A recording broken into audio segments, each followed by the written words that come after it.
We are doing our first recording of this podcast for via Zoom, and we are very happy to have Marianne Koch here. She is a professor and department chair of, is that correct? Department chair, is that the right wording you use? Program director. Program director, thank you, for the HR management program, master's program at Golden Gate University. And she's got quite the interesting background, so I will let her take it away with a little bit about herself. Thanks, Marianne. Great. Okay, thanks, Brendan. Brendan was one of my students in class, and thank you, Nick, for inviting me here today. And kudos on your podcast. Thank you. And I hope it goes really well, continues to grow. So I am a professor of management in a business school, which is where I have always taught. I'm at Golden Gate University in San Francisco. Prior to that, I was at Oregon Health and Science University, and which was gobbled up the smaller school that I had been a part of, which was Oregon Graduate Institute, which was a school that I was hired at to teach management skills to people who worked in technology at the time up in the Portland area, in what we called Silicon Forest. That was a while ago. I've also worked at Portland State University and at the University of Oregon. So I spent a lot of years in Oregon. But I've been at Golden Gate now for a while. And so how did I get into all this? Wow, that goes way back. So when I was in college, I was a history major. I went to the University of Michigan, and I was a history major, and I loved it. And I loved studying history. I studied modern French history. I loved the idea of studying and learning and being on a campus. Neither of my parents went to college, or my dad went. My mom took some classes, but neither one of them graduated. So kind of new territory within my generation. All of my 5 siblings have at least master's degrees. A couple of us have doctorates. But I wanted to be a professor. I was drawn to the life. It was something that I could believe in as work. But the catch was that this was in the 1970s. Full disclosure, I'm old. And it was at a time when there weren't that many jobs for history professors. And my advisor at the time said to me, don't get a doctorate in history. You'll end up driving a cab, is what he said to me. So I listened to him. Yeah, right. So I listened to him, and I didn't do that. And I did a couple other things. I lived in France for a couple of years and worked odd jobs there. I moved to New York, and I worked in book publishing, and I was a book editor there. I worked at a Chinese language school, but all the while in the back of my head, it was playing that I wanted to be a professor. So I started doing some research, and I found out that for every newly minted PhD in business, there were 12 jobs at the time. A heck of a lot better than what was going on in history. So then I thought, well, okay, maybe I could do that, and maybe I can make that work. So that's how I got into the field. I studied. I was in New York. I stayed in New York. I went to Columbia, and from there, I like to say in New York, I got a degree. I got a career and a husband, and we decided to take a little Western adventure when I graduated. Both of us had never lived in the Western United States, and we ended up at University of Oregon. We ended up at my job at the University of Oregon, and this is a topic actually that's near and dear to my heart, is the dilemma of couples where both partners work, and how do you make decisions about careers. And in fact, I've done some research on that, and that's a huge issue. a very big deal. But anyway, so I ended up at the University of Oregon and in the business school there, and then moved on since. My field is human resource management. Um, and more particularly, or the way I like to think of it is I'm in the business of teaching people how to manage people at work. So it plays a little bit into your field, Nick, with psychology, and Brendan, I know you work in HR, but it's all about people, which are the biggest and most important asset of any organization, in my humble opinion. And so I've been able to study a lot of things that have to do with how they affect the business, but also about people. So that kind of played a little bit into my interest in history. And so I haven't completely given up what I first thought I was going to get into, but here I am now. Awesome. I was curious as you were explaining part of your story too, how you touched on it there for a second, but how do you think history has lended itself to being like a practical skill when it comes to like understanding business in the workforce? Oh boy. you know, Because I personally think it's extremely valuable. I've kind of become a little bit of a history investigator myself as I've been dipping my toe further and further into the field. But I'm curious what your take is. oh, for sure. In fact, in well, when I became the director of the HR program at Golden Gate University, I did a refresh, a revamp of the curriculum. And one of the things that I did was I decided that we would have a class called Work and Workforce Trends. And what that is about kind of the history of work, um, kind of starting with like the 1920s in the United States, so that people could understand kind of organically the industrialization, the formation of unions, the whole thing of large organizations, and then moving forward, kind of the growth of independent contractors and part-time workers, and the different types of people coming into the workforce when women join the workforce and all of that. I think it's really important to know the history because it gives you a sense of what has worked and not worked before, instead of kind of working in a complete vacuum of, I don't know, let's try this, who knows Mhm. what'll happen.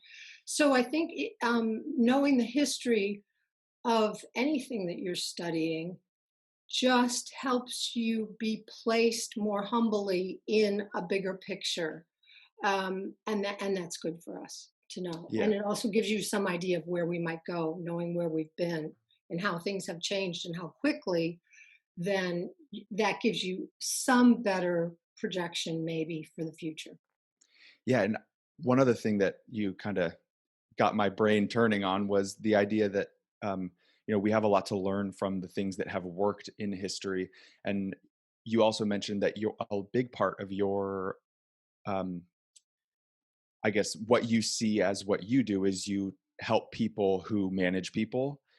And I think a big part of that too, when it comes to history, is the fact that like we can learn a lot from what a good and a bad leader has been throughout history, and what historical leaders we can really look to and learn from. Are there any particular individuals that you feel from a manager perspective who's overseeing people or has dealt with people? Is there anybody historically that you think is like a great example people can turn to for information or guidance? It's interesting because I would like to kind of flop that on its head. I feel like we do too much time of trying to identify individuals who we think are great. Hmm. And in my own experience and in a lot of the people that I interview, because I'm doing a lot of interviews, and we can talk more about this with people reacting to this increased distributed work we're doing, the amount of work we're doing like this on Zoom, Yeah. and in a distributed fashion. But the people that I talk to about that, the ones who I am most impressed with are the ones who don't stand out in any particular way. They're very, to me, the best leaders, if you want to use that word, but the best people to work with are the ones who help you become better, help you and help everyone around them figure out what's needed to be successful, but no ego. I really wish we could get away from ego. So I don't like to call out individuals. That said, I think that the people who believe in things like surrounding themselves by with people who are smarter than they are, who ask everyone's opinion who they work with and say, "What do you think? What have I missed?" Who invite people to criticize, who are willing to say, tell me what's not working. Tell me what you feel like I've got wrong, or I want you to help me make this better. So I have sort of an idea of a type of person, and I've met lots of them, um, but I'm not going to call out any individual. Yeah, I think that's a great answer. I like Thanks. that a lot.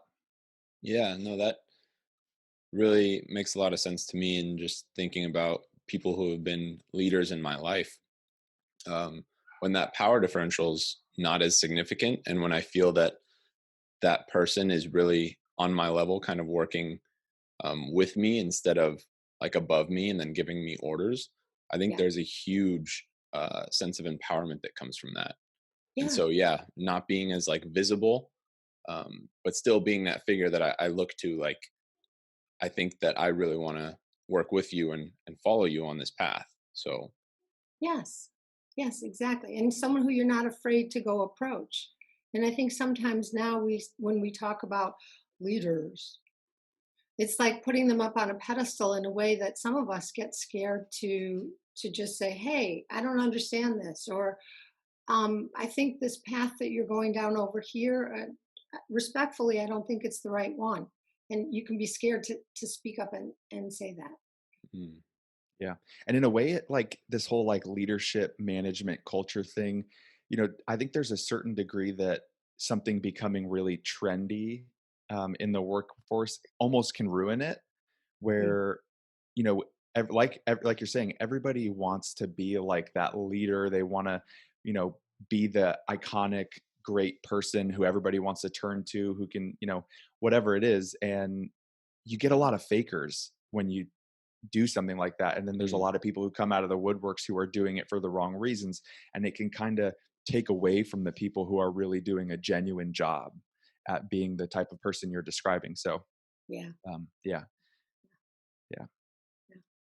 So then looking at the way that, like, from your perspective, Mhm. and the way that, obviously we're in the middle, November of 2020, we're in the middle of a pandemic and so much social um, outcry from multiple different groups in our world, in our society. Yeah. Um, what what role do you see work having in the world right now? Because I think it's an important role. I'm sorry, HR and like management of companies and the workforce in general. Where do they need to step in? And do you think the response you've seen from companies out there has been a good response? So you want to know what I think HR should be doing right now? So I guess from a corporate standpoint, what should companies be doing? And then what role maybe do you see HR playing in that role? Oh, I see what you're saying. Thank you. Okay. Mhm. So I think companies right now, I I think one of the hugest things that's going on right now is the bright light that's being shined on problems that have been existing in work and, gosh, in other areas that affect people's ability to work for a long time, maybe forever. But the pandemic has shined such a light on them that we shone such a light on them that companies need to address these, and probably not just companies, governments, but hey, it would be great if we had one of those now. So let me be specific about that. So, for instance, the people who are getting sick and who are really mostly impacted by this are people of color, people who live in poor areas, people who are don't have access to health care. all of those things that then impact their ability to work. So companies need to help protect their workers. All these frontline workers, I'm not sure exactly what we do. I wish we could triple the number of them overnight so that we could give everyone a rest, you know, Yeah. during. But another group that's a really huge one that I think companies have to look to is working parents, and in particular working mothers. Mhm. What a mess. I mean, just what an intensely insane time it is for trying to get your job done, keep your kids sane, and for you not to just go nuts and lose it right now, all in the same, four walls is just it's an insanity to ask. And I think organizations, employers can help by um, letting workers find ways to work flexibly if they can work with their peers and their colleagues, the people who are kind of responsible for the same set of tasks or for a chunk of a job or number of jobs to get done. If you'd let them coordinate and if they could find schedules or ways that they can work so that they can kind of spell one another and come up with solutions in kind of smaller groups to be able to say, this would help enormously. If I could have these 2 hours to be working with my child while they're in school during the day, whatever. And to provide resources for healthcare, mental health, time off, um, supporting childcare. We got to get childcare back in the picture. There's so many issues. So There are. right now, it just feels like there's a lot that companies can provide that they don't, and I know that doesn't bode well for what stockholders want. But this isn't normal. This is a time that isn't normal, and we need to help one another through these times. I feel that very, very strongly. What HR can do with that is HR is the group that can um, find out what the needs are and get the relevant groups together to talk and give them voice to say, here's what we need. And then talk to other people in HR to find out. Well, this is what I'm doing now, is interviewing people to find out what's working, what are you doing, what's different, how are you handling this, so that then we can share the information across different groups and we can say, let's find new ways to handle these problems, which probably have been there forever, but we're seeing and feeling so strongly right now. Yeah, the Yeah.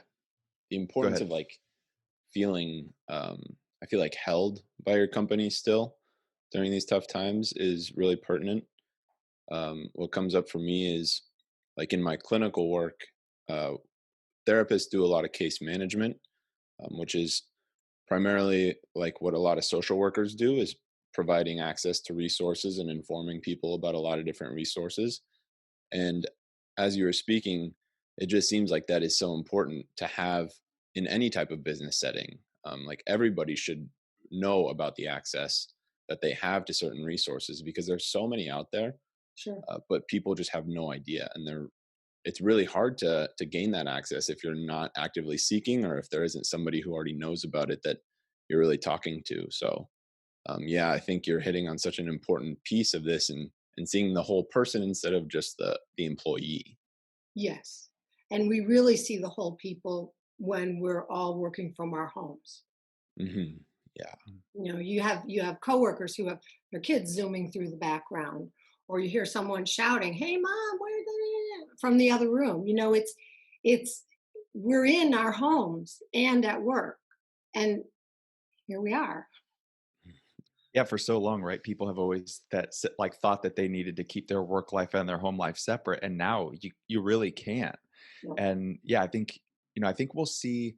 I'm hoping that as things start to normalize, I think one of the big messages that has been going around, I hope a lot of workforces is, as things start to go back to normal, whenever they do, we have to take all the benefits and the pros that we have taken from having to go remote, having to do things online, and how do we implement those things permanently into what we're doing with our work to make sure that people are getting the benefit. I think there's a huge group of people too who've been benefiting from not driving in the car for 2 hours in the Bay Area Oh, one for way. sure.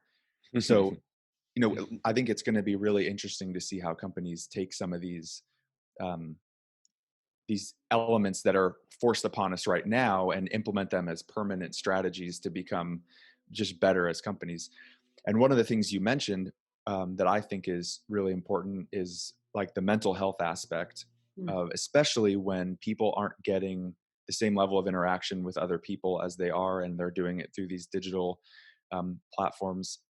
How, I guess, if whatever you're willing to share from some of the interviews you've been doing, what types of things in terms of community building and like maintaining mental health and supporting employees in that way have you seen that like maybe working that people can maybe benefit from?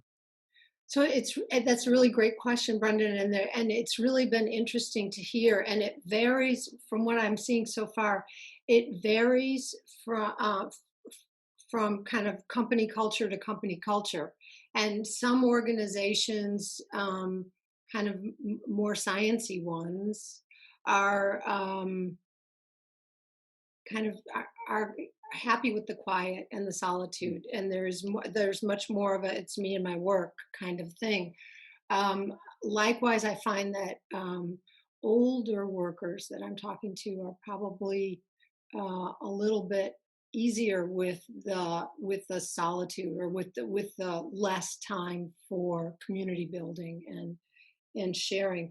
But younger people, when I've talked to them, there's a tendency to set up different kinds of venues for connecting that maybe are non-work. So the happy hour at the end of the day, where everybody gets a glass of wine or a beer and sits down together and does some kind of goofy activity or just talks and completely non-work related. Keeping those kinds of connections, I'm seeing from a lot of younger people. I think I think the biggest issue, or one of the biggest problems, has been onboarding people. Mm. And this brings up this whole question of what is a culture in an organization, and how do you build one? Especially So remote. yeah, exactly. Yeah. Yeah, exactly. So you would think about when you were hired in an organization, what was it like? What did you do? You came in and you met people, and they told you about the place, and they walked you around, and you had different kind of trainings with other people right there who maybe you weren't going to work side by side with, but who were also starting in the organization at the same time. So you bonded a little bit there. We don't have any of that. So it's all Mhm. online, and it's a challenge, and it makes you stop and think about, well, what is a culture, and what are the components of it, and how do we pass that through the ethos, and or through the internet to one another. Um, Yeah, like how would you define a culture in this setting? Again, it's organization specific, and it varies a lot with what's uh, it's organization specific. So, but it is kind of the set of norms and uh, interactive rules, kind of communication rules and norms that people share with one another. Um, and I think it kind of comes down to that in a distributed world. So then the question becomes, well, okay, let's talk about what are our norms going to be, or how are they going to change? Like, what takes the place of our morning stand up? What are we going to do to make sure that we are kind of aware in what's going on in different groups within our organization, not who we necessarily work with every day, but how when you're in the building in your job pre-COVID, how you would just interact or pass with people, and you would catch up on what was going on elsewhere. So you just kind of had a bigger sense of what was going on. How do we do that? And I think that we have to be more um, um, out forthright and say these are the things we have to do. So we have to make sure that we have a place where we record everything so everybody can find, so that communications are in a place that is digitally available, because we don't have the passing in the employee lounge or whatever anymore. We need to have rules about when we meet, or how often we meet. Um, we have to have rules around best ways to communicate. A lot of people just want to pick up their phone and text and or FaceTime with you or whatever really quickly. Um, Others are going to be different. So I think it's being a little bit more intentional about what we're doing, so that we're actually defining culture more clearly than we had to when we were in person. Yeah, and I think something that's going to go like hand in hand with that as companies are starting to progress is I and I'll say this especially for myself, is I've always found that being in person at a company always allowed me to be constantly networking when I was in the office or when I was interacting with other people. Um, and from a HR standpoint, specifically like succession planning and looking at your talent pool, and all, I think there's going to be a big disconnect that gets created from companies not being able to get a pulse on their workforce the same way they were previously. Um, how I mean, it kind of goes in the same boat, right? It's going to be how can we leverage the technology that we're using in the workplace to start having those kind of interactions? Do you see that being something that's being talked about? And if so, how are companies maybe preparing for something like that? I'm not hearing enough about that. I, Yeah. yeah, I'm not hearing enough about using different platforms or different widgets to actually do business and to collect data that will help us for like succession planning. Mhm. And I think we have to again be more intentional about having a way of collecting these data. And it doesn't even have to be data that's like formal, but it can be kind of like, I was talking with Brendan the other day, and he had mentioned an interest in working in this unit at some point. And somewhere, if that's just kind of noted, it's similar to um, just kind of the talk in passing or Mhm. in meeting somebody somewhere. We Yeah. just have to have a way of capturing that information and being able to share it in a way that is, I know we have to be careful about what's confidential or that sort of stuff, but we really have to communicate more digitally. Hmm. Mhm. Yeah, right. We have to maybe over communicate Yeah, so that we can just get the same level of interaction. yeah, Yeah, it'll be interesting to see how that changes. yeah. Yeah, that's it's kind of exactly how a lot of hospitals work, right? With their online software, is that if you interact with a patient or a client, then you make a note, Yeah. and then everybody has that internal um, access to that note so that they know that they spoke to them yesterday or they spoke to them 2 minutes ago. If Hmm. they were at a different hospital within the Hmm. system, then they have Hmm. access to that. And uh, so, yeah, that's super beneficial for me in my work. And then I also know that it's also super challenging at a different, like at different places that I've worked in the past, to where like communications just through email, and I'm not gonna like put everybody that I work with in one email. No. Everybody gets email blasted. So yeah, having that like That dreaded centralized, reply all. Why yeah, did they right. reply all? Yeah. Yeah, that piece is it's so important, and I think I didn't really realize how important it was until you really mentioned it now. Mhm. And now reflecting back on my work, like I'm so much more productive when I have all this access and know everything that's going on. And I think that's a lot of the anxiety and stress I feel with remote work, is that I really don't have that, and it's really Well, lacking. Nick, you raise a really good point, because not only do we have to collect data that we didn't collect before, we have to figure out where and how to store it and who to give access to. All of these Mhm. privacy issues, and we have to be careful about those things. But then now we have to learn new systems for, well, what time of day do I stop and refer to that? Because maybe there's stuff being loaded in this, database that I should just be making it a habit to go and check and see what's new. Kind of like, what's the newest gossip sort of stuff. You know what I mean? Yeah. What is there that I don't, no one's alerted me that I have to go learn, but I would learn something if I went in and reviewed these data. So I think we have to learn, we have to kind of relearn how we work. All of the parts are moving right now, all of the parts. I think people are trying to figure out, how much do I want to stay remote? Do I want to go back into an office 2 days a week or 3 days a week? And what does that mean? And what kind of rules do we have about having all hands meetings? Everything is potentially different, and we could come up with some great new wonderful things, Mhm. like you mentioned before, Brendan, about cutting back the commute time. We can help clean up the air if everybody would stop driving so much. That would be fabulous. Yeah. Yeah. So Yeah, it even gets me thinking too about like some of the features that are on LinkedIn that maybe weren't taken very seriously before, but now, like for example, if I was on LinkedIn, I could go to Nick's profile and I could endorse him as a strong communicator, and that mm, would live on his profile.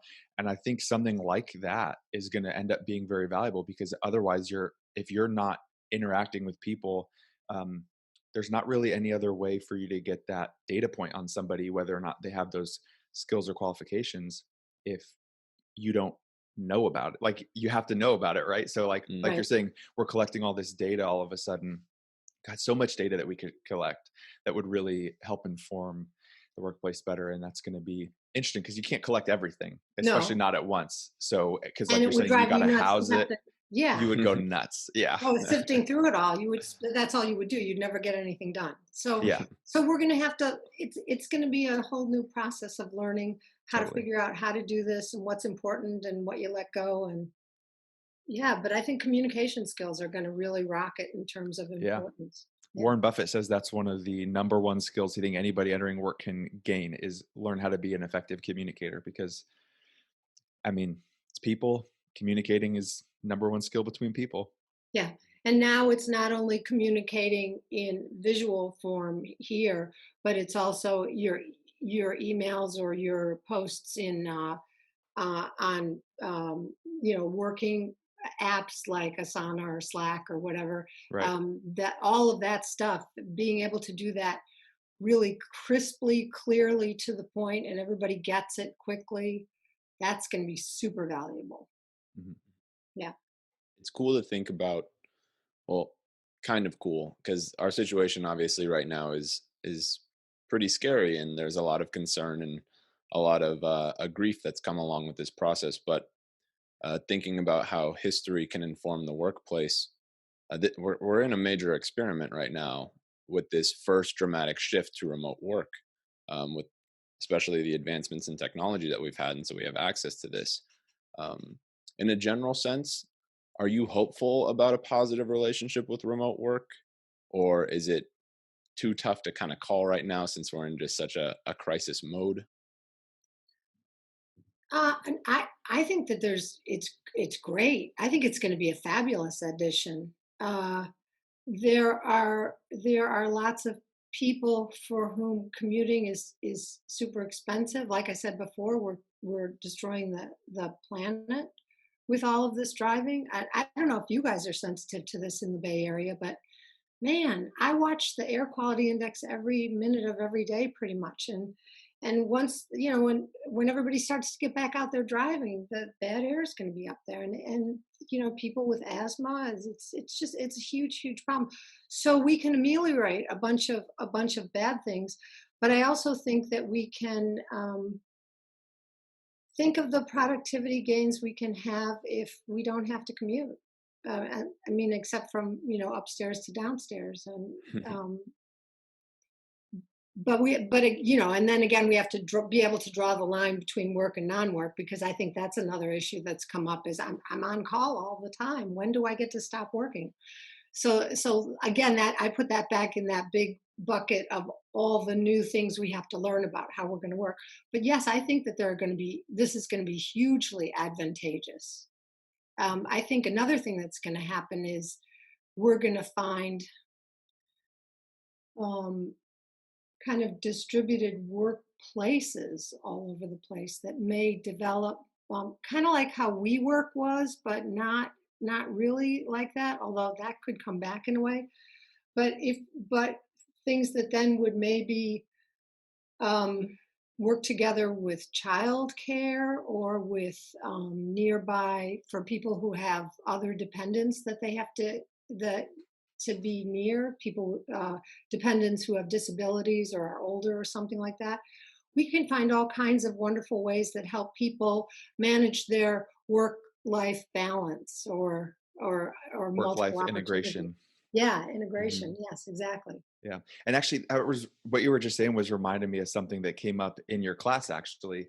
And that was, I remember this vividly because I remember that you brought up the idea that kind of like this B Corp philosophy, I guess, that's catching a lot of steam, which is that companies are going to start putting their social responsibility before profit, or at least on the same level as their profit, because it's going to be important moving forward for reputation of business and maintaining the health of the planet and individuals.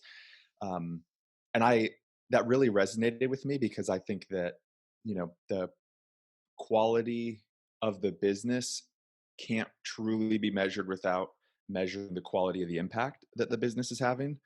And I think that that goes well beyond financial and even environmental. Like there's a huge human factor there. And I think there's going to be a lot more of an adoption of that kind of philosophy in the midst of all this that I think will be net positive.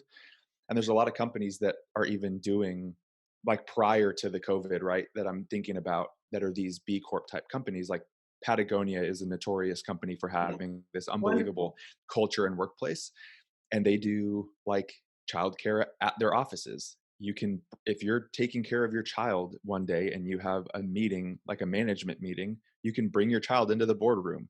And that's so foreign to so many people. I know. But it's such a powerful concept that I think hopefully we kind of not deformalize work in the sense that we're like not taking it serious, but realizing how important all of this is. So yeah, I remember that day in class very vividly. Being you got a little backlash. People are like, "What are you talking about?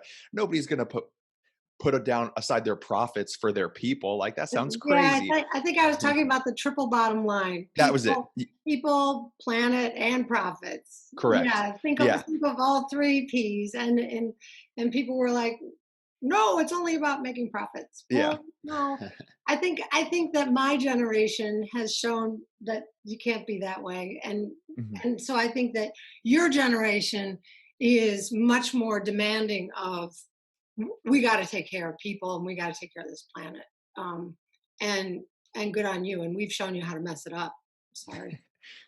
No, but I think too that one of the powerful things that, a business could learn from that triple bottom line approach is, I mean, and you even mentioned it before, it's not answering to your shareholders, right?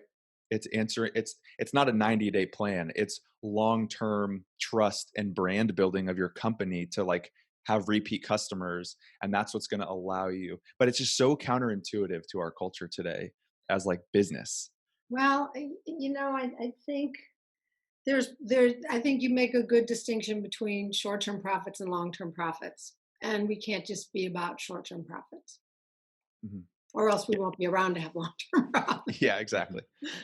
So I hope that's another positive that comes out of this is Yeah. more companies shifting to that mindset, because I mean really that's people are going to look to those companies that are doing these types of things to figure out ideas, right? Because they're probably best suited to start dealing with this. Well, I think it's a huge. I think B Corp has shown itself to be a huge good for recruiting, because people can say this is a company that has passed some very rigorous tests for showing that they do care about more than just profits, Mhm. and they are a responsible company. So. Uh, and so people say that's what I want to work for. I want to work in a place that I can believe in, like Patagonia. Good Yeah. example. Yeah, yeah. Something that Brendan and I have kind of talked about before. Brendan kind of made this point as to when there is a shift back to a workplace at some point, Mhm. do you anticipate that there might be some pressure to go into the workplace to be more competitive against your coworkers or your peers? Like people that are working strictly from home might be viewed as not doing as much. I know this comes back to the culture piece and how we really organize this remote work, but do you think that that might be something that is going to be tough to juggle? So that's a good one, Nick. And this plays to my answer will play to some of your strengths, which is a lot of this is it deals with trust and trusting other humans. And so one of the things that we find, and again, also back to the notion of each company has its own culture, and so it's going to depend on the culture of the company. And if you have a company where what's valued is empowering employees and trusting that they can get the work done, and you aren't going to be micromanaging and saying all the time, show me that you're working. A lot of these people who are demanding you need to get back into the office as soon as it's safe covidly to get back into the office are people who don't believe you're working unless they can see you. And we know that a lot of people who are working are surfing online or whatever at work. They're not working. Mhm. So that's kind of silly and outdated. But we have to help people who are I don't know if it's just older people or if it's just a personality type that says, I don't trust people if I can't see that they're working. We have to trust, and we have to be able to say, here are the things we need for you to get done. You get those things done, and then I'll evaluate them and we'll use them and we'll keep moving forward. Um, and workloads and work content may change as a result of not meeting uh, in person. There's a lot that could change in timeliness of getting work done, but we need to be able to if we're going to be able to have this distributed work even partly going forward, you have to be able to trust your workforce. And that I'm talking to some people who are just freaking out and they want people back now or as soon as it's safe. And they're saying, we can't get this work done unless everybody's back here. And you kind of say, well, why? Is there something about so Mhm. manufacturing jobs or some of these jobs that take place in labs, pharma jobs, they have to be in a lab or in a factory or in a place where they're actually making things. So that I can understand. But there's a lot of work that we all do that is can be done remotely, and so we want to evaluate how much of that should come back. But there's a pushback from some people saying, nope, I want Mhm. everybody here. And I think that's an educational thing. Yeah. Um, and I think that's HR can help with that, but that's a culture thing too.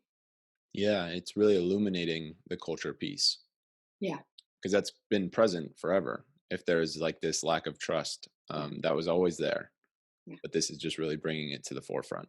yeah. And I mean, I find it boring in the places where you don't trust people to get their work done. You just get bored. And like emotionally exhausted. Yeah, Like Yeah. just, oh, we're talking about this again. yeah, Yeah. yeah. So just let me go do my job. Yeah. And if I want to get up like over this last year, I'm up in the middle of the night a lot. And so if I get work done in the middle of the night, great. You'll see it first thing in the morning when you get up and turn on your various devices. But um So, but we should stay focused on what is the work that we need to get done. Mm. Yeah, actually, and you bring up an interesting point, and I'll share a bit of my situation with you. I am actually an hourly employee, Mm, but I'm working from home full time. So I've got a clock in system that we use, and I'm yeah, expected to be available when I am needed for yes. things.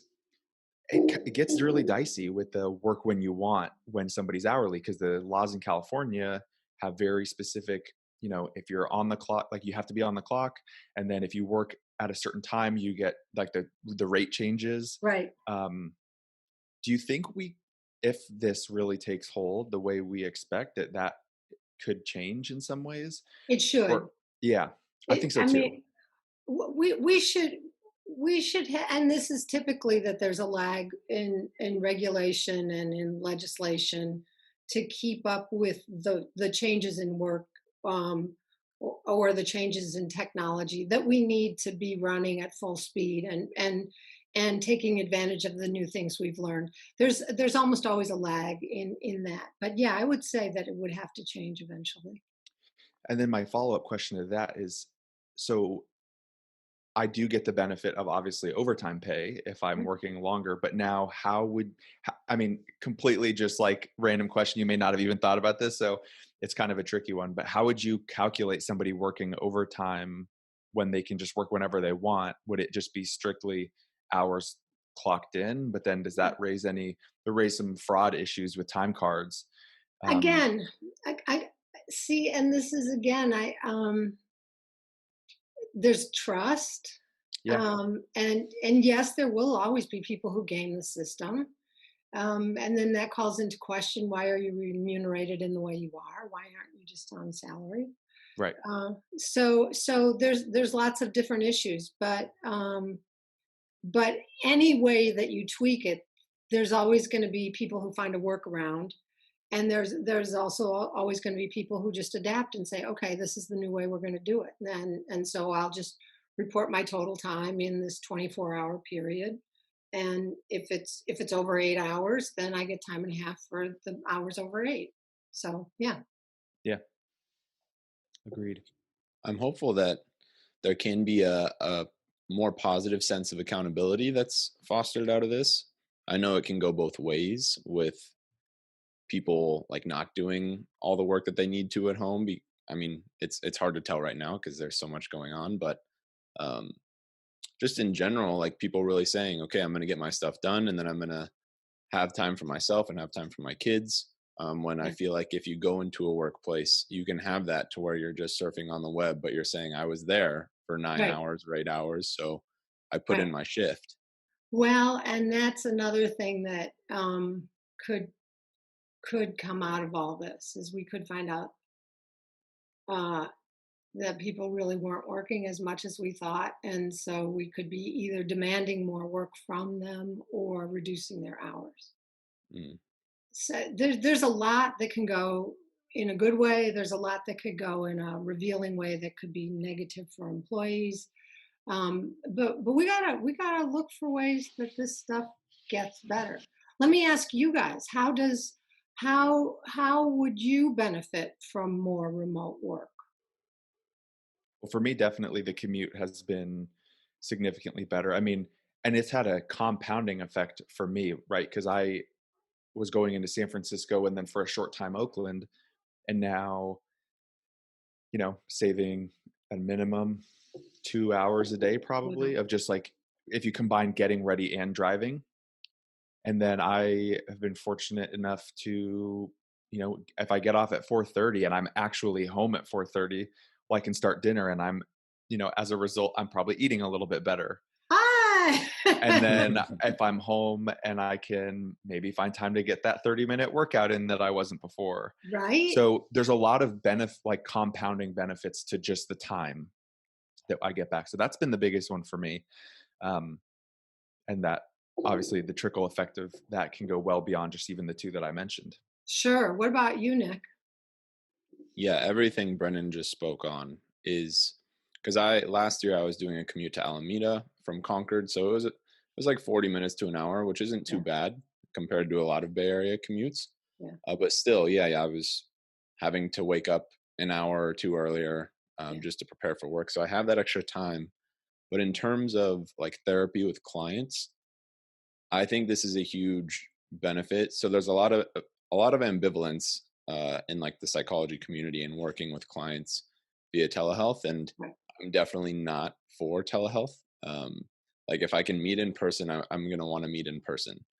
But having that access to where if a client is feeling sick or is unable to get a ride, that I can say, okay, well, we'll just have Zoom then. And they're flexible that way. Like all clinicians are adaptable now. Yeah. And that is a huge benefit because missing a week of session might not seem a lot, but it can be pretty significant in the relationship at times. And Yeah. especially with clients who have a lot going on. And so Yeah. it's been a really positive, a difficult positive change, I think, for the psychology community. I heard a really interesting example of how the nature of work, where we can have real, true work outcomes that differ in psychology. A colleague of mine who works with mainly with adolescents with eating disorders um, started seeing his patients remotely and found, I think first started just doing it by phone, but found that for kids with eating disorders, being able to like not have you be Mm, able to see their body when you're talking was hugely liberating mhm. I could because they totally didn't see that. Yeah. they didn't feel like they were being judged. And he said that he had significant gains in um, making progress with patients when they could have some level of interaction that seemed, personal and immediate, but without having to show his or their bodies. And I thought, wow, Wow. okay, yeah, brain blown. That's really, that changes your work. That literally for the better. Mhm. So you Mhm. can actually do better work in some instances by being able to switch it to a totally remote or distributed fashion. So Yeah. we have to look around to see if there are other things that are like that. Yeah, that's amazing. Yeah, That's really informative. And if we didn't have this dramatic shift, that might have been something that we didn't really find out for a while. right. You think about it. People who worry about what their body looks like all the time, Hmm. you don't have to see it, but you can talk to them about it. That's Yeah. so HR stuff that you can do face to face, but do via Zoom. You get a lot of the same cues via Zoom or via, Teams or what, Google Meet, whatever all these are. I don't want to just say one company, but that you can pick up a lot of the same cues. But what I think is the big missing is this is very intentional, and we had to set this time and share this code and all be present and all be in a space where we can do this. But we miss those passings in the hall and that running into someone in the parking lot or whatever that you used to have, and so we miss Hmm. that and the information. Yeah. Overall, with all the things you've seen and what you've read and discussed with people, have you come to any conclusions on maybe any best practices that companies should be doing right now that um, to benefit their workplace, or is it maybe still too early to tell? Yeah, I don't feel like I have my top 10 best list yet, but I am finding that top of the order right now is think creatively, Mm. think new and different, and don't try to get away from the ways we've thought about how we do things, how we've always done things, and say, well, what if we could do it differently? What would great look like? Mhm. What Well, would then I'll maybe pose the question the opposite. Is Go there ahead. anything that you've seen? And again, this is, I think all of these questions, they're always, every company culture is going to influence these answers differently, but so you can take a pretty general approach to the answer. Okay. But is there anything that you've seen that's just really not working? Well, I think the stress of all these meetings is just driving everyone nuts. It's Mm, just too much. mm, And Nick, I know that that seeing clients, that's just the nature of the work, and so it is all the time. But we see this, with teachers and with kids. It's just these this endless day of being in front of a camera all the time is debilitating. So I think that we got to figure something out away from this, because this is one big one that I'm seeing right away. The other is the separation of the fact that that the people at home, like the people with kids, that there's no relief. That's another Yeah. huge problem. And I'm really wanting to talk to more and more people to find out how to think creatively about how to do this. So, so this communication is possible, but it's more time consuming, I think, in a distributed world. And so then we have to figure out, how do we do it in a meaningful way so that we're not wasting any time, but still be communicating in the best possible way. So I don't know yet what the answers are, but that is a big problem: is the time consumption of communication, and the amount of time that people are spending on meetings like this, and the pressure on not having the services, or not having the time away from stuff in your home life, to be able to just kind of stay focused on work. Big Have you thing. seen any creative solutions for the childcare thing that anybody's been able to pull off fairly successfully? Or is it just still that running? I know that's been Unfortunately, top of well, mind since school shut down, right? I mean, there's yeah, not really a well, good I'm solution. seeing people who have money, are able mm, to set up, these pods with just a few kids, and there are private schools that are open. But you have to have money. So this is again, it's kind of like making worse the inequality Right. issue. Yeah, mhm. Um, because all these people with money can just buy the access to the things they want at a pretty penny, but it's like you're saying, it's leaving behind all of these communities that are already underserved, and they're going to continue to be underserved throughout all this. So, yeah. so yeah. No, but I'm really, really, this is a big one for me. Mhm. Is, how do we raise healthy kids, and how do we take care of dependents who need us? I mean, even your animals. How do you Yeah. do a good job by them, and be able to not completely Mhm. burn out in the meantime, and doing your job, with all that. Yeah, yeah, it's Yeah. challenging, but I think Yeah. think I'm hopeful. Mhm. I'm hopeful that we'll come up with some better ways for a lot of different facets. The question is, how do we make it available to everyone? That's why employers should be taking on a lot of this stuff, I hope. Mhm. Yeah, there's so many factors at play. Thinking about like single parents who maybe don't have access to extended family nearby, and so they're forced to work from home. And if their job isn't really suitable for that, it's like a whole different barrier. Yeah. Um, yeah, so I mean, once schools open up, I'm hopeful that like working from home can be seen in a different light as well. I think it's really hard to see it as a parent right now while you're trying to work and then also have your child like be on Zoom all day. Like I cannot imagine doing Zoom all day as a sixth grader or anything like that. That's just crazy. And so I was curious. You mentioned earlier that you did some research or you read some research as well about both people in a couple working. It's called dual career couples. Yeah. Yeah, could you let us know about that a bit? That Yeah, seems so really that was a interesting. yeah, so that was a big one. Okay, so I started my first academic job at the end of the 1980s, and my husband had we lived in New York City, and my husband had already gotten going and had a really good career going in New York City, and I said, "Honey, would it be okay if we moved?" moved across the country for me to take a job at the University of Oregon. And so then it's like, okay, sure, rip me out. So one thing you should know, he's a government worker. So his job and his value was fixed to that area.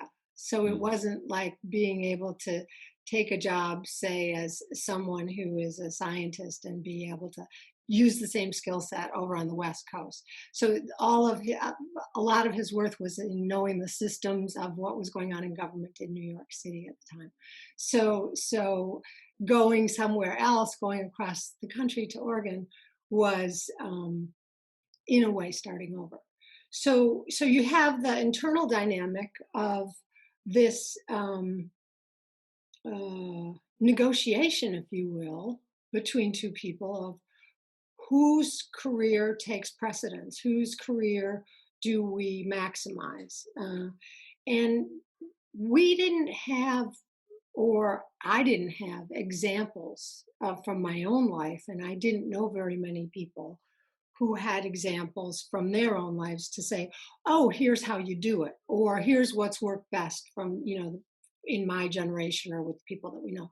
Because we're baby boomers and we were raised by families where moms were eager to stay home and not work.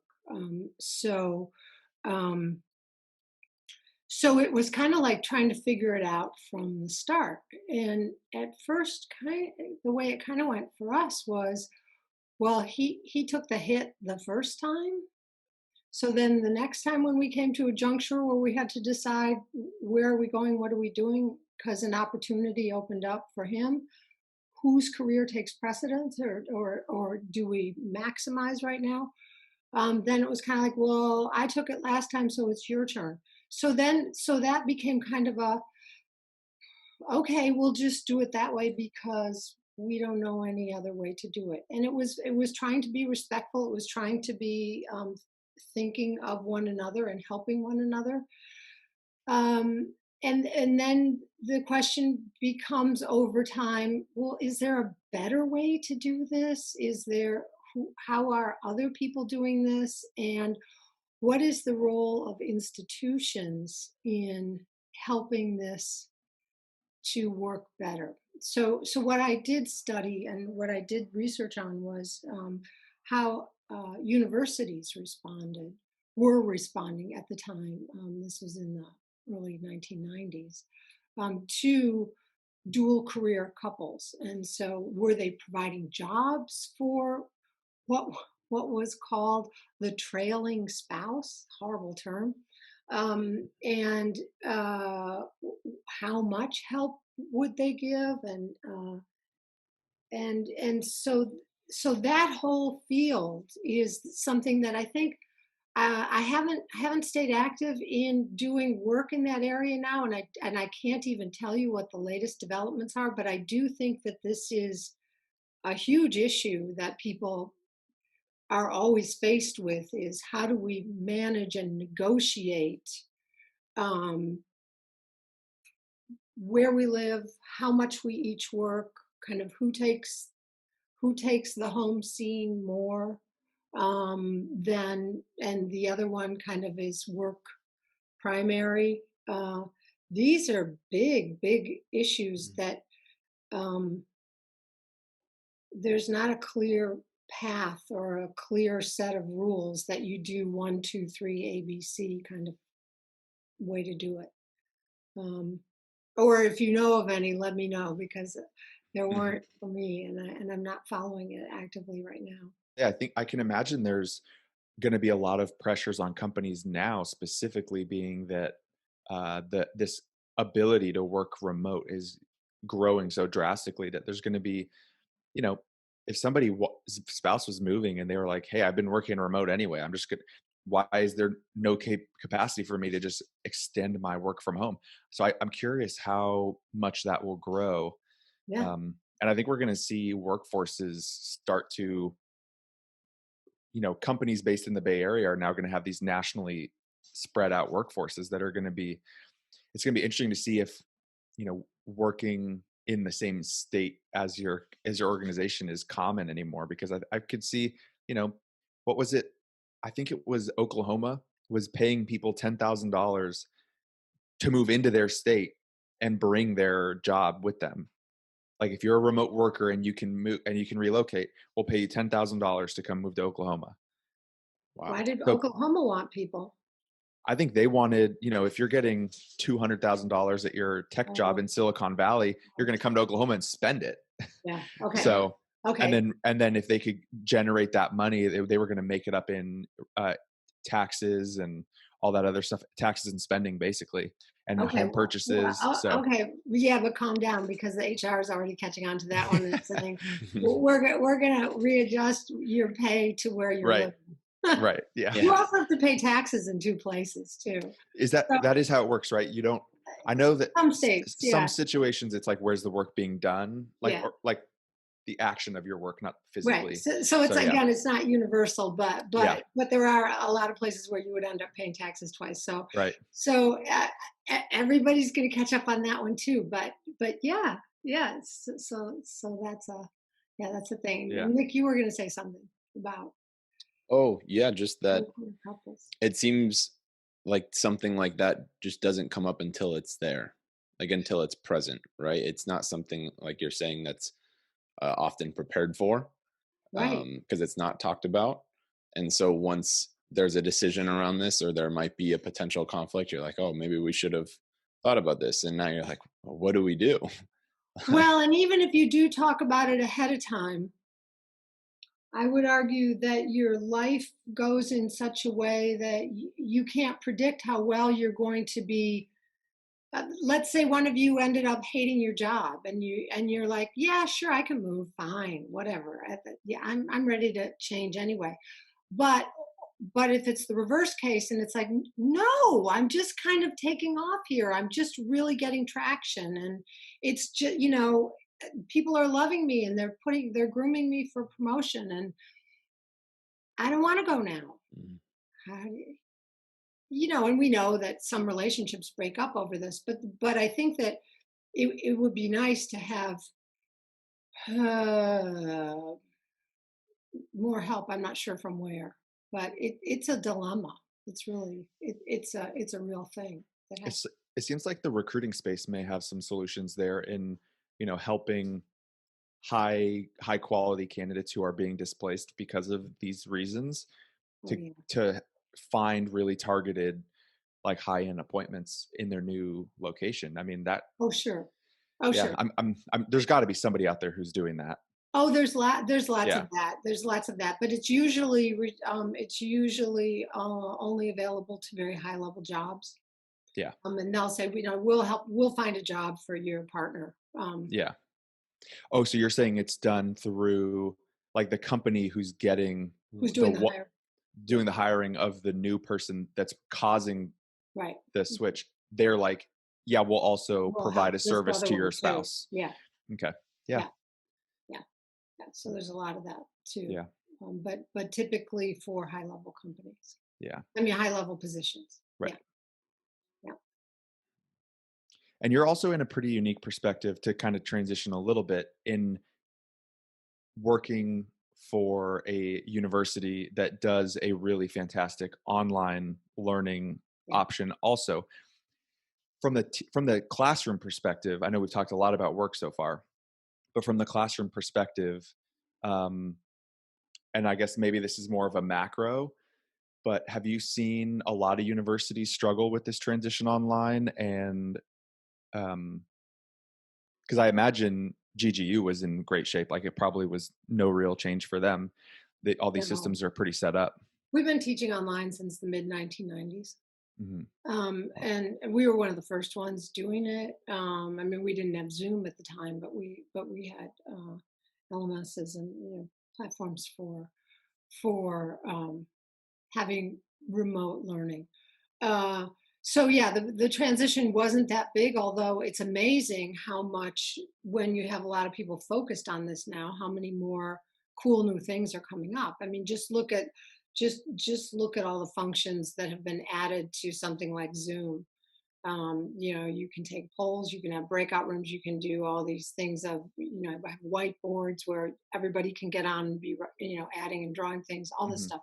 So that's the when you shine the light on it, everybody gets better at it fast. But I think a lot of the schools that weren't doing this at all, and I don't know if you know this, but a lot of faculty members pushed back on teaching remotely at all, to begin with, because they felt like all learning had to be, in a classroom between people.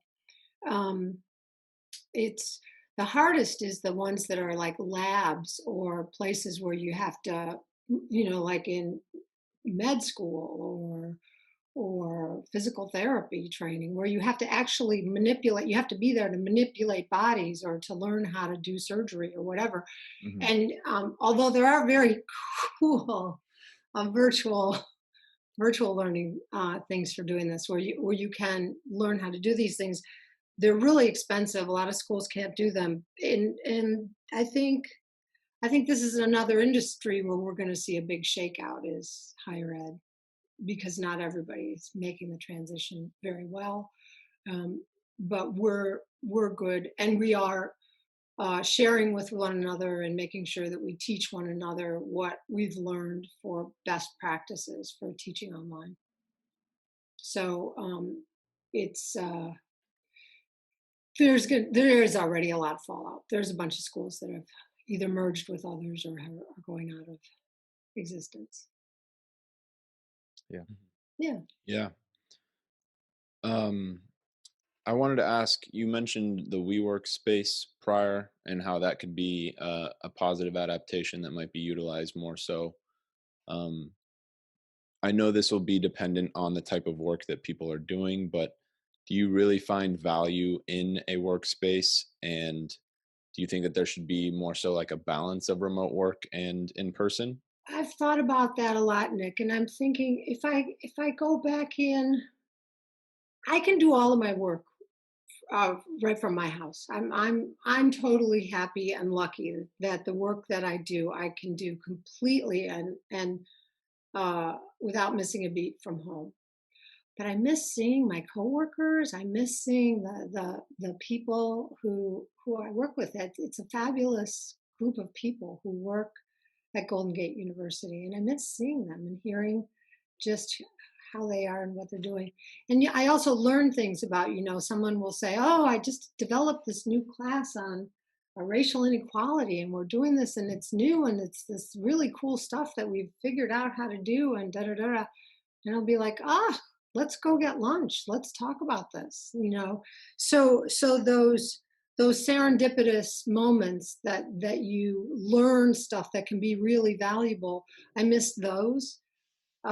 But I'm going to be probably one of those people who will choose to mainly continue to work from home. Mm. So yeah. Yeah, Nick and I were talking to somebody recently, and he was mentioning that their workplace is starting to get a pulse for whether or not people, um, you know, I guess it was the thought that if work stays at home and we have this physical building still, how can that building be transformed from office to more of like a corporate gathering space of some kind? Um, and I think that's an interesting perspective. Do you see this transitioning maybe the way benefits are thought of as maybe providing more benefits to employees to attract them in kind of an out? I don't even know if that would be outside of work, to be honest. But like the idea was thrown out there, like you could put a bowling alley in an office and like that would be a draw for employees and it would be a community building space within your company. I don't see that being talked about, but I think those are the sorts of things that are missing. I remember talking to a person, and this was pre-COVID, and they were telling me about a company that they had worked for where they all went 100% remote. And it was I forget what the business was. It was some kind of software development, but they were able to do all the work successfully in a distributed fashion, and they did that. And she said to me, "Yeah, it was great, but in 5 years it fell flat on its face." And I said, why? And she said, oh, we just lost everything. We lost all connection to one another. There was no kind of human glue holding us together. So I'm not saying that I think that that's bound to happen, Of course. but I do think that this is an issue that we have to address. Mhm. Is what do we do to maintain that what you get from the bowling, what you get from the cafeteria or the coffee shop, whatever, so that people feel connected uh, humanly besides just work wise. Yeah. I mean, I remember one of the things actually for um, my capstone presentation that I did for my degree at GGU, I put in a piece from an article that was written by the Harvard Divinity School about called "How We Gather," and I was telling Nick about this recently, and it looks at these alternative communities and where people who identify. It basically said that millennials identify a high level of spirituality, but a low sense of religious connection. Yeah. So they're seeking this spirituality connection other places, and there's a lot of other communities popping up that are giving them access to express the spirituality, and community is huge in that aspect. And I think it'll be interesting to see how, because I think a big difficulty is that people who are feeling this way don't have anywhere to look to outside of work to really have like really good in-depth social interaction. And I think when you take work away, people who are now at home working from home don't have that and Yeah. don't know where to turn. Right. And I think that that's going to be an interesting role that a company can play in kind of becoming a place for work, but also a community hub of people to kind of work on that culture piece. And I mean that just goes back to the whole mental health conversation. I Right. think I think there'll be more of that. It'll be dicey on how that's executed, but um, Yeah, there are some ways that people are doing it, and not now during the pandemic, but where companies give people some time off to go do some kind of volunteer work mhm, together, things that are providing some sense of doing good for the world, which is akin to a spiritual kind of yeah, connection, but that's company sponsored, or in terms of you get to take some work time to go do this. Those sorts of things, I think that make companies more attractive to people who are looking for more than just the ability to earn a paycheck and improve their work skills. They also want something else, something more from a place, of a sense of purpose. mhm, Yeah, yeah. Yeah, So social support. and social support. Yeah. So and the question is, what shape is social support going to take when we're not in the same room to give each other a hug or to be able to sit down for a cup of tea together? Hmm. I guess we can do that here. We can each have but yeah, yeah. But still, yeah, There you as go. you like shift to a new job, especially if you're going to a new place, and picking up and moving, if it's all going to be remote, it's going to be really challenging to build those connections. And Yeah. I think I took for granted how much of a relationship that I had with my coworkers, like how significant that relationship was, Mm. until we went to remote work. And then I started to realize that, wow, we had a really good connection. And then it's hard to still reach out just virtually. Um, Yes. like a barrier. Like there's obviously the physical barrier, but there's also a barrier in just really accessing that and really wanting to reach out, and then not wanting to put pressure on them to reach out back and have them be busy. There's a lot of different pieces to that. Well, and also then even further, imagine, Nick, when COVID is over and we can go back to being around in the world, but we still remain remote in our work. Mm, It's going to be right now. We have the excuse of saying, well, we can't be together with people. We have to stay inside and isolate because there's this virus out there that we can't catch and spread. But when that's gone, hopefully, then how will we react when we still can go about and mix it up with people, but we still choose, or our organization has chosen for us, that at least 3 days a week you're going to continue to work from home? Will that feel right? I don't know. Yeah. It's We're really, really in a huge changing moment. This is technology being what it is, and the advances that we've made. We've been in a position to switch to distributed work for some time now, but nobody has had the impetus to do so. And now we've been slammed into it, and it's just gone, the change has gone. What would have maybe taken, I don't know, 10 years to happen naturally, to have more and more people say, you know what, we can do this work from home. So why I skip the commute? Let's do this. And then to have people go, what, are you crazy? But then kind of go, yeah, maybe that's not such a bad idea. And so it would have been a slow, gradual transition. But now, boom, overnight, here we are. And I think we're catching up, and we have a lot of catching up to do with what exactly does this mean, and how do we want to play it out? What's good, what's not good, and the parts that are not good, how can we work with them to make them better? It's an exciting moment for creative thinking about work. I think Mhm. I really do, and that's why I want to. My goal is to talk to as many people as I can to see what their thoughts are on it.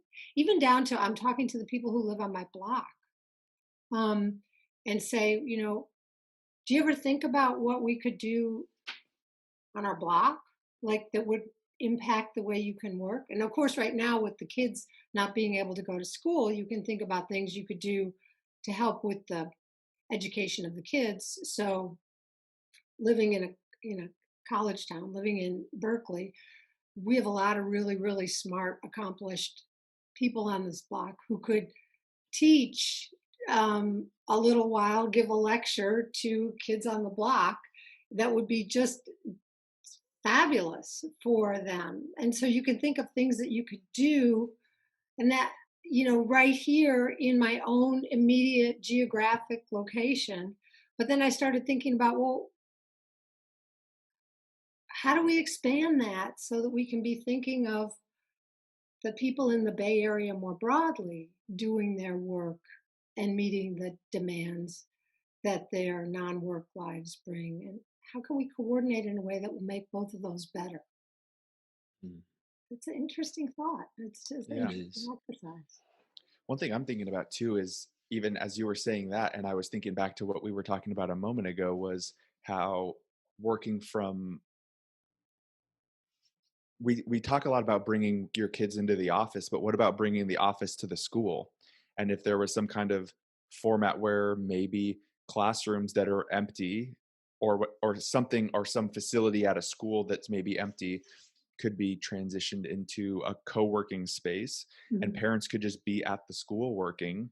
They mhm, could have their own quiet space to do what they need, mhm. and then be there for their kids in that format, and to continue to use those facilities. I think, yeah, it'll be interesting, because I think, and kind of to the point you're making with the creativity piece, is that somebody's going to come up with something that nobody else thought of, Yeah, and it's going to be the perfect solution, but we haven't quite nailed that down yet. I think it's going to be some kind of a combination of what work can be done where, and how we use real estate. Hmm. Yeah, Uh, commercial real estate's going to go through a massive change if companies aren't filling their buildings with people. Right, but also, like, if you have a bunch of houses, if you live in a residential area or suburban area, and there are a bunch of houses that have extra rooms that could be used for co-work, Mm. um, uh, might they become small businesses where they're like mini WeWorks? That Right. I have Yeah. one office that I can build in my garage or whatever. Yeah. Um, so that then you can make some money off of that, but that person could be then closer to their kid's school or their daycare or whatever, you know, dog daycare places. It's going to be like a blend of Airbnb Yeah, and Uber for WeWorking spaces for traveling business people who want a live and workplace all at the same time, and they could just do it through an app. yeah, yeah, Yeah, there's exactly. going to be some crazy Yeah, we got a new innovations. business model coming up. Yeah, yeah. Yeah. So I think it's a moment of opportunity. Mhm. Um, uh, uh, but the question is, how do we get the work done that needs to be done for companies, and how do we, while we're doing that, what improvements can we make for the people and the planet Mhm. at the Yeah. same time? Yeah.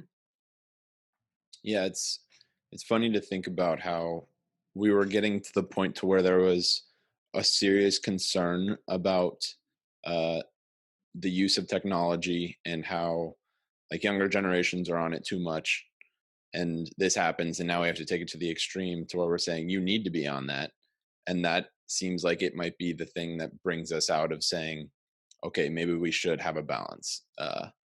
Like maybe going completely into this might be beneficial at times, but we're really starting to realize that we had something that we kind of took for granted for a while. Oh boy, that's a huge one because so I'm not a fan at all of social media. And I know about the damage that it does to kids, and the risk and the harm that it poses. Um, and I also think that social media contributes to our inability to tolerate points of view that are different from our own. And that's just making things worse. So we have to figure out how to use technology in a way that is for a common good. I know there are all kinds of things that if uh, uh, that social media can help with, but in terms of connecting people, and if you're far away from your family, or like during COVID, the only way you can talk to people is, um, I don't know, through some form of social media. But we got to figure out how to, Protect people.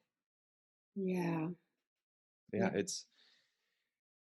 yeah, and I don't know how like into this topic you go, but there's a lot of concern right now with, first of all, how content is being curated for people and how it pushes them the most polarizing topics that infuriates them, that makes them more hostile towards the opposition of what their popular opinion is. But then also the way that it's, infringing on our freedom of speech, and certain people are getting their accounts shut down. Yeah, I mean, it's they know what they're doing, and they're making this um as much of your attention as they can continue to consume. That's what they're going for. yeah, And yeah, I think we just as a society need to reevaluate the responsibility we have on managing these things properly, because yeah, I think you're making a good point that there's so much positive that can come out of the, the technology and the tools we have. But if we're going to abuse them and not do them in a way that's designed to impact us positively, then there's a strong debate that we just shouldn't have them until we're ready to do that. yeah, So yeah, it'll be very interesting, and I hope that, maybe to Nick's point, that this pushed back towards, we're doing this right now, we're being kind of pushed into this technology situation, and I hope it pushes us also towards a responsibility with that technology too. yes. And so back to Nick's point about the kids in the classrooms all the time, and so they're being pushed into, doing everything online. There's one thing about, so I think it has to do with the rules of the interactions that we need to address. So when the kids are in like a Zoom classroom with their teacher, there are set rules about, how you raise your hand or who talks or when you're muted and when you aren't. all of this kind of stuff. And everybody plays by those rules. So then the question becomes, yes, it's determining what the rules are on the other non-school um, media and formats, and how do we set rules, how do we set guidelines, and who enforces them. Yeah. And yes, that is a whole big topic, and I don't know that I Yeah, want to go. I have very strong feelings and opinions, but yeah, that's definitely an ongoing process. It yes, comes up a lot in just life in general, but yeah, also in like my clinical work, how should parents enforce restrictions on technology, and what what limit should I set for myself in informing like youth or parents about this? And I feel like that you might set a rule now, but then 5 years from now, there's going to be something else that's online that you're not going to know how to deal with. right, And so this like ongoing flexibility is so key. yeah, And I hope that that can be a general takeaway, like you were saying as well, is that there's going to be like a forced creativity and a forced flexibility that we're all going to have to adapt to. And hopefully that just builds a little more resilience in us all. And yeah. that like when we do face change, we are able to overcome it because we have to. We need to learn, and then we need to agree to what the new rules are, and everybody and have some kind of a method or a structure for enforcing those rules, and Mhm. consequences if you don't. One of the fears that I have with the education online and all these like young kids trying to be educated at home in front of a computer, I think there's this built-in negative consequence of social media. There's this now built-in function of it where there's a minimum requirement for something that's going to grab our attention effectively, and really allow us to engage in what's going on. And I don't know that school can meet that minimum requirement in the traditional sense. So we're throwing these kids in front of these computers and we're telling them that this is their education. Um, and these teachers aren't, I mean, at no fault of their own, they're not prepared to be captivating their students in this new format.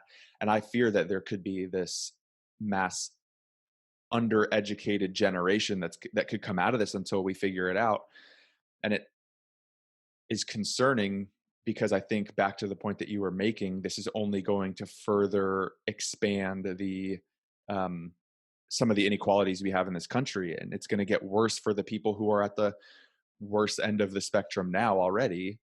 Um, so, man, I just just to I guess add to the point of how difficult this whole situation is and how maybe we need to be reevaluating technology.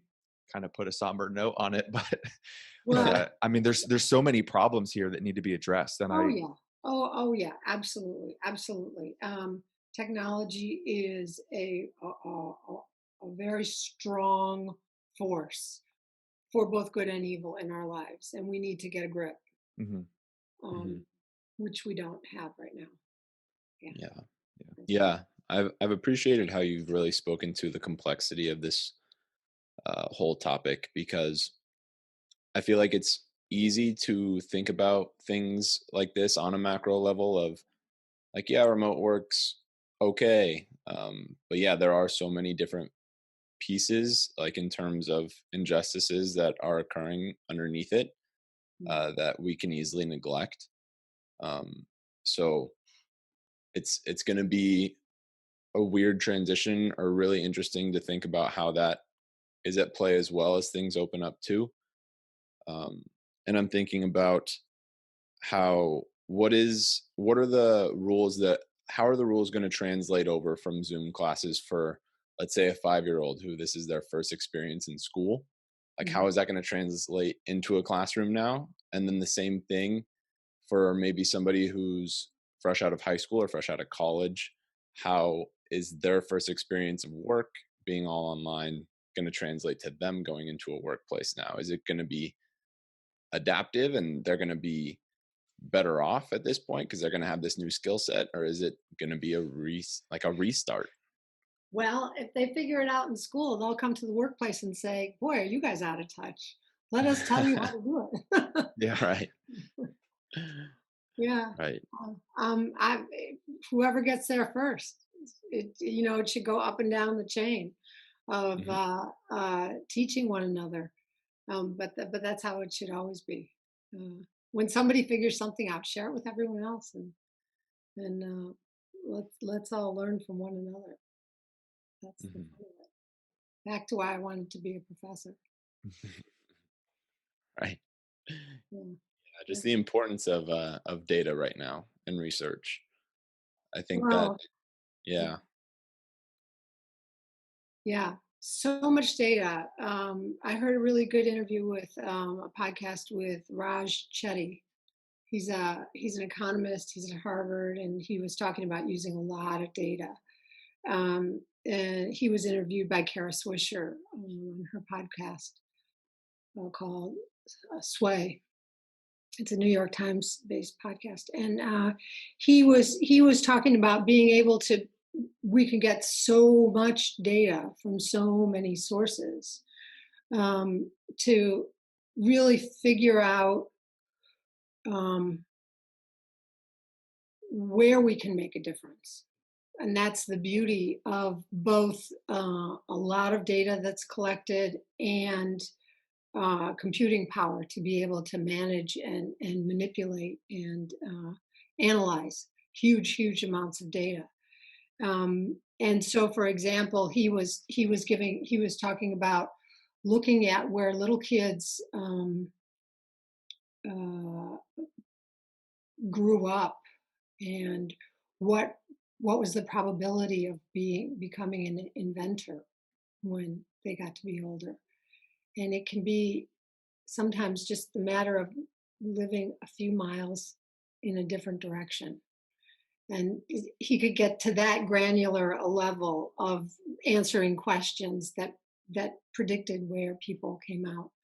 And then the ripple effects of looking at all the kinds of policy issues related to that. And so it's just, we can use data to answer a huge number of questions and help us do things much better. So big data can be used, has many uses for good. I'm a firm believer. Right. Yep. Are there any like assessments out there for people who are like suitable for work, for remote work, like prior to Oh, COVID? that's a really good question.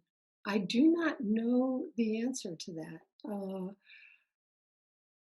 I I have the people that I've been talking to, the decisions that are being made are now based entirely on um, can the work itself, in other words, the series of tasks that make up the job, can they be done remotely?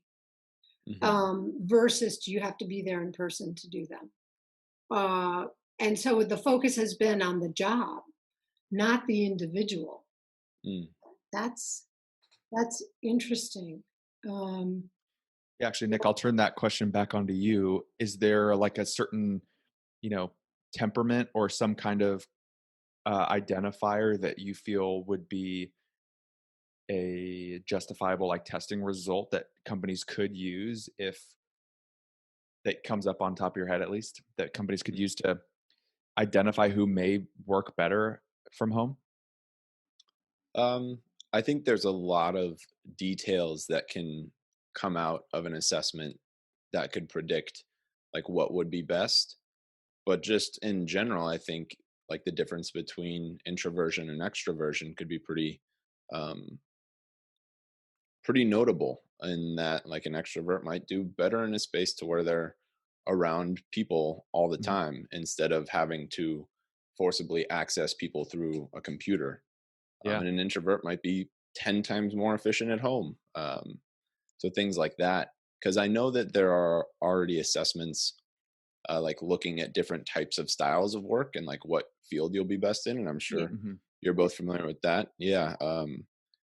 And the idea just came because I know that with schools and younger children, there's some assessments that can be done to note if the child or teen is effective in doing some work from home, some independent studies, Mm. and if that might not be suitable as well. So I Mhm. think that that could be something that could be pretty helpful in determining the most effective space for the person, and then also taking in their opinion as well, but a more data driven resource. Yeah, that's an interesting thought. Yeah, matching different types of people to different types of work where you can characterize both. Hmm. What's needed to get each of the tasks done on the one side versus what are the different characteristics of the individuals that, like the introvert extrovert sort of uh, continuum, or the works autonomously versus must have direction kind of thing, Hmm. those sorts of evaluations of where people are in terms of who they are and how they work, and then maybe you could match the two somehow. Yeah. I think it even makes a really strong case for why, you could use that data to justify to a company why they need to give the option for both, because you need to be maximizing everybody on the individual level from their productivity. So having the option for somebody to work from home, if that's where you're going to get the most out of that individual, is probably a really good thing to be able to have both options. Yeah. Hmm. Yeah, I think it's cool that this can just be something in the future to where we're not under these circumstances, to where if you notice that maybe somebody is a little stressed or they have a lot going on at home, that you can say, hey, maybe you should work from home like this week or next week, Yeah. and then see how that goes. There's a lot more flexibility with that. Mhm. Yeah, and if you could kind of seamlessly move between the two, that would Right. be great. Yeah. Hmm. Good idea. Yeah. We kind of like to ask too, what would be one piece of advice you'd give to somebody who's interested in getting into the HR field? Oh boy. So nowadays, I would say, so there are some in within the field of HR. There's all these different subfields, and one of the really hot ones right now is diversity, equity, and inclusion. And so that has to do with taking into account that the workforce has changed in terms of that there's greater diversity in the types of people in the workforce, and many of whom have not historically had the same representation throughout the organization. And so uh, a job for in that area that's of huge concern to companies right now is, how do we make that happen? How do we help people to see and be able to teach others and help build pathways for more inclusion and more opportunities for people who aren't, sorry guys, but white males Hmm. just. Yeah, no, Um, definitely. so that's a huge growth area, but that speaks to also just in general, um, what I would say for people who are interested in getting into HR now. It's a field that's really good for people who are very concerned with working with people and managing people and using data. I think we really do need to know how to use data in HR, and that has historically been not the case. People would say, well, I'm a people person, so I'm going to go into HR. But I think we do need to know how to measure, record, and then use the data about people. So comfort with analytics and a passion for the better management of people within organizations. Yeah, I think that's great. I I just really appreciate your person-centered approach to the whole job experience in general. Because I think it's easy to think about just work, and even in HR. I know HR is very person-centered, like as a field, but you can get caught in logisticals very easily. And so I just really appreciate that approach of really Mhm. just working for the person. Well, it ultimately helps the company. Yeah. Yep. Right. Well, thanks. Yeah. Yeah. Thank you. I appreciate it too. Obviously we've known each other, but I do really appreciate the depth and the quality of consideration you bring to the topic, because I think it's very lacking in a lot of settings. And, it resonated with me when, like, specifically in the ethics course, when, I got to know your perspective a little bit more. And it resonated with me a lot because I think we share a lot of the same perspective on that. So, yeah, thanks for being a part of this conversation with us today. It's been a pleasure, really, truly a pleasure and an honor. Thanks very much, you guys. Yeah. No Thank you. problem.